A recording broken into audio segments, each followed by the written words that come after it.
Assalamualaikum warahmatullahi wabarakatuh. Kita sambung punya topik tentang mutasi. Apa itu mutasi? Mutasi ialah perubahan secara spontan dan rawak pada kandungan genetik suatu organisma. Apa dia? Perubahan secara spontan dan rawak pada kandungan genetik dalam sel organisma.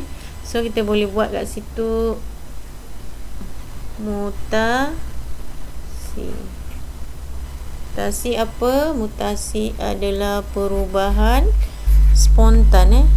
Spontan. Spontan kepada apa? Genetik. Perubahan spontan pada kandungan genetik.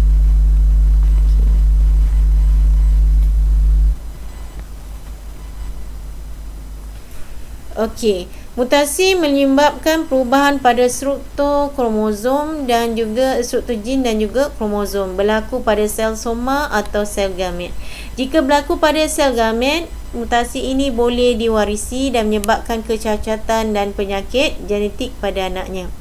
Apakah yang menyebabkan mutasi? Punca mutasi ialah mutagen, bahan yang boleh menyebabkan kanser. Tu karsinogen, ni mutagen, bahan yang menyebabkan mutasi. Mutagen ialah bahan yang menyebabkan mutasi.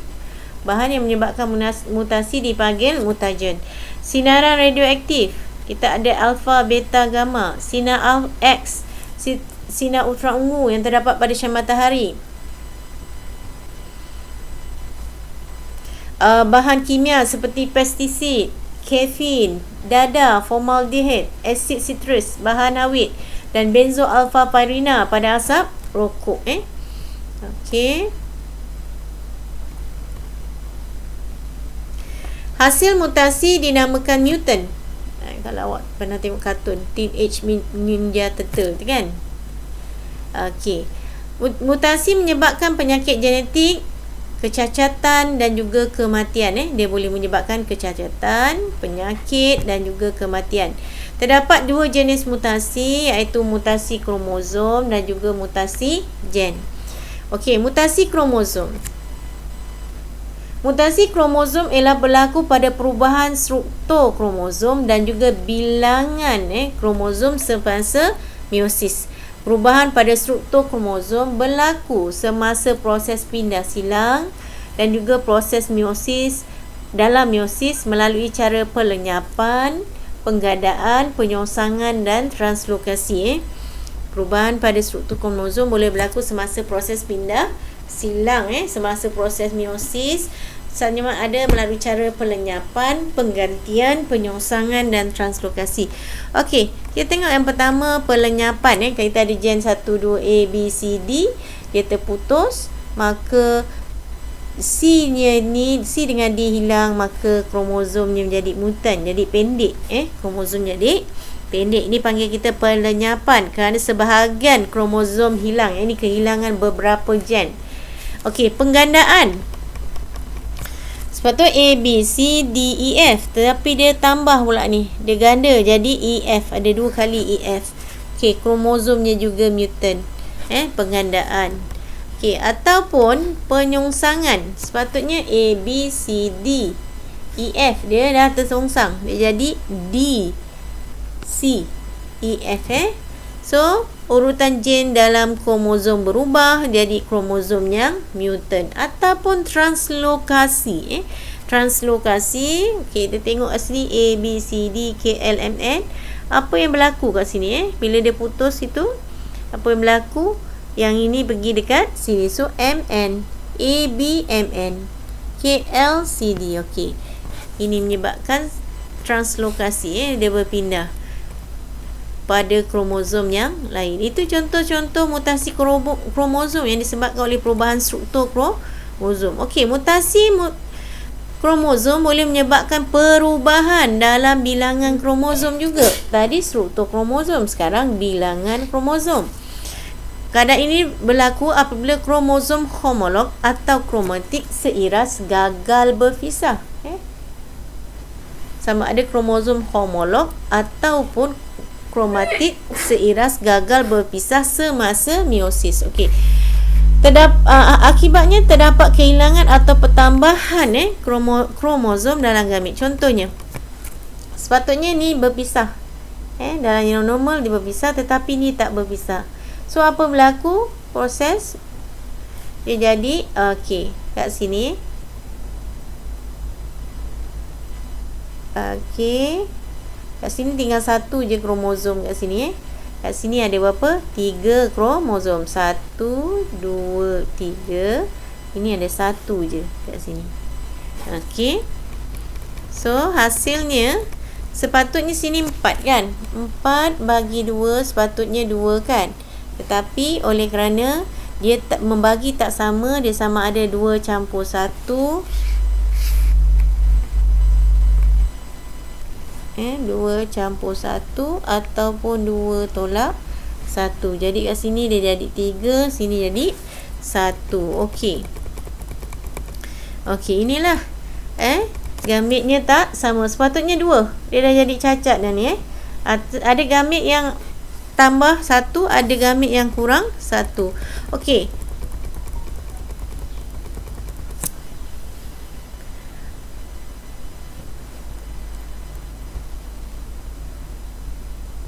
Kalau ke atas ni, apa yang berlaku ialah di mana kromosom homolognya tidak berpisah semasa meiosis 1. Semasa anafasa 1 tu dia tidak berpisah.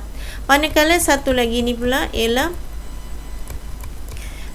dia meiosis 1 dia normal, tak ada masalah. Tetapi kita tengok pada meiosis kedua ni, pada anafasa yang kedua ni, dia dapati bahawa kromatid ni pula tidak berpisah. Kromatid seiras tidak berpisah.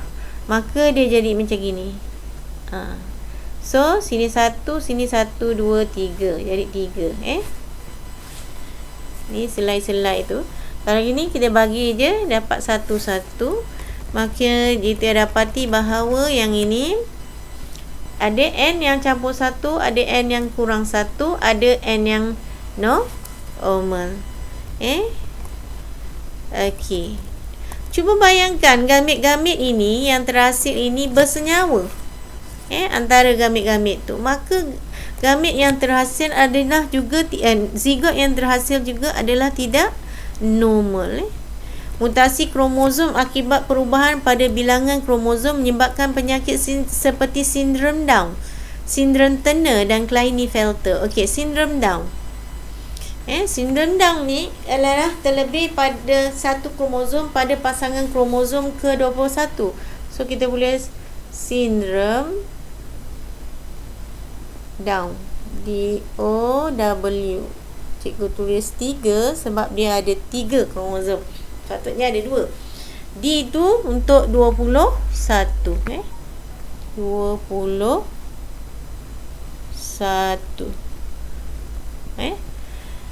Dia boleh lelaki, boleh perempuan. Dia sama ada 45 campur XX. Maknanya ni XX ni adalah perempuan. XY adalah lelaki. Kenapa BOY? Y, boy ada Y. So dia 45. Dia lebih kat sini. Sepatut kita 44 campur XX, 44 campur XY. Terlebih pada kromosom 21. Okey, apa cirinya? Terencat akal, dahi yang lebar, mata yang sipit, hidung yang pesek atau penyek. Okey, sindrom Turner pula kekurangan satu kromosom seks. Di mana kalau kita tengok tadi, kenapa? Kerana dia kurang satu kromosom pada gamit tu.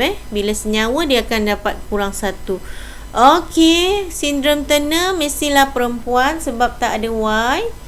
Okey, pada kromosom seks X mandul, kurang ciri seks tunda perempuan. Klinefelter pula dia terlebih satu kromosom seks. Dia lelaki sebab apa? Ada Y. Tetapi dia lebih satu kromosom X. Jadinya ciri keperempuanannya ada. Mandul, dia lelaki tapi ada ciri keperempuanan, iaitu ciri seks sekundanya ada buah dada yang membesar. Okey, macam mana cara nak ingat ni sindrom Turner tu